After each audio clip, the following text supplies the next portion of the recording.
Assalamualaikum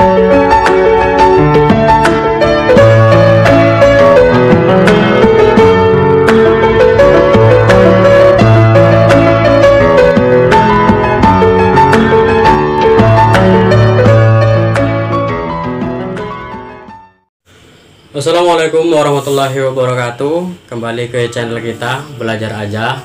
Kalau kemarin kita udah menampilkan beberapa tampilan di balik kerjaan seorang guru, selain mengajar di sekolah juga ada beberapa pekerjaan yang bisa dilakukan. Sekarang kita tiba saatnya untuk membahas masalah materi pembelajaran.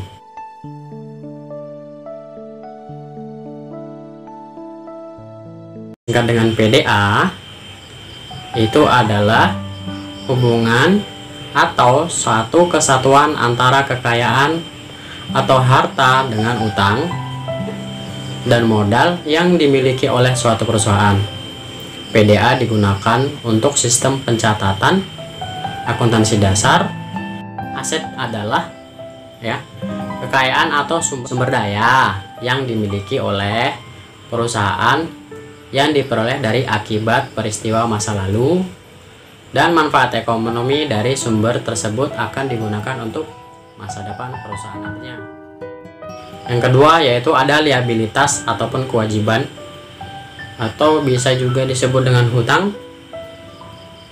Liabilitas atau hutang itu adalah sebuah tanggung jawab perusahaan yang timbul akibat dari peristiwa masa lalu. Yang dimaksud tanggung jawab di sini ialah utang perusahaan. Biasanya perusahaan berutang untuk membangun atau menjalankan bisnis mereka. Kemudian unsur yang ketiga adalah ekuitas atau modal. Ekuitas atau modal merupakan sisa kepentingan dari aset suatu perusahaan setelah dikurangi dari membayar kewajiban. Modal ini biasanya akan digunakan untuk kembali menjalankan kegiatan operasi di dalam perusahaan. Selanjutnya yaitu ada pendapatan atau revenue. Pendapatan merupakan aset atau kekayaan yang terus mengalir masuk ke perusahaan tersebut. Perusahaan biasanya mendapatkan pendapatan dari aset produksi. Yang kelima yaitu beban. Beban biasa juga disebut dengan biaya. Beban adalah pengeluaran atau penggunaan lain atas aset yang digunakan oleh perusahaan, sehingga hal tersebut menyebabkan terjadinya kewajiban atau utang. Yang terakhir ya ada privé. Privé adalah pemilik pengambil kas atau aset perusahaan yang digunakan untuk urusan pribadi atau mengambil kekayaan perusahaan untuk keperluan pribadi. Saya butuh uang untuk misalnya membeli sesuatu, dengan mengambil kas dari perusahaan saya disebut dengan privé. Yang perlu kita pahami dari persamaan dasar akuntansi ini adalah bagaimana kita menganalisis dari beberapa jenis yang ada di dalam persamaan dasar akuntansi.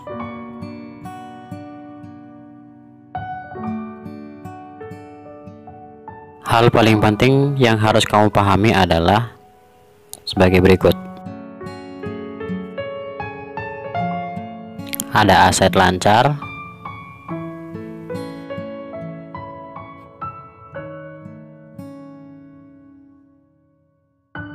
ada aset tetap,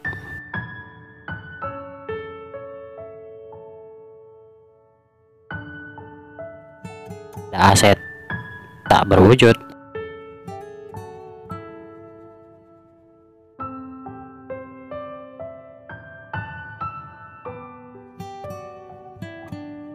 kemudian ada hutang, ada hutang-hutang jangka panjang yang biasa disebut dengan hutang bank.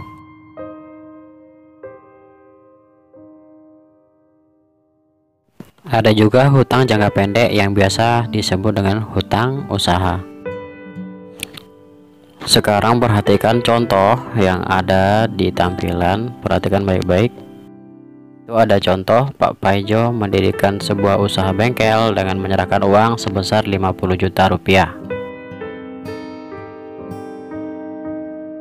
Perhatikan kembali jenis-jenis aset dan hutang di tampilan sebelumnya. Apakah dia masuk kas, peralatan, perlengkapan, hutang, maupun modal. Perhatikan kolom-kolom yang terdapat pada kolom persamaan dasar akuntansi. Pada sisi tanggal, terserah mau buat tanggal berapa aja karena ini contoh. Pada kolom uraian, isilah setoran awal Paijo. Kemudian sisi kas kita isi 50 juta karena saat setoran awal itu akan mempengaruhi kas bertambah sebesar 50 juta. Kemudian dia akan berpengaruh kepada modal juga. Kita ketik di sana atau kita isi sebesar 50 juta rupiah.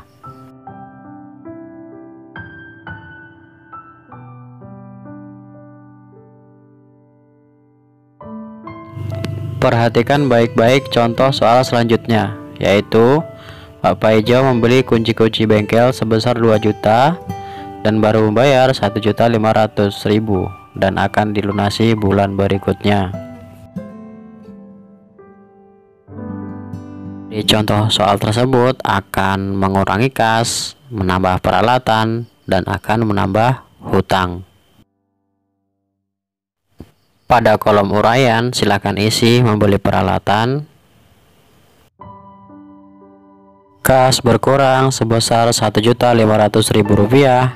Di sisi peralatan kita isi sebesar 2 juta rupiah. Di sisi hutang kita isi sebesar 500.000 rupiah. Untuk melihat keseimbangan antara sisi aktiva dan pasiva, marilah kita jumlahkan kedua sisi masing-masing.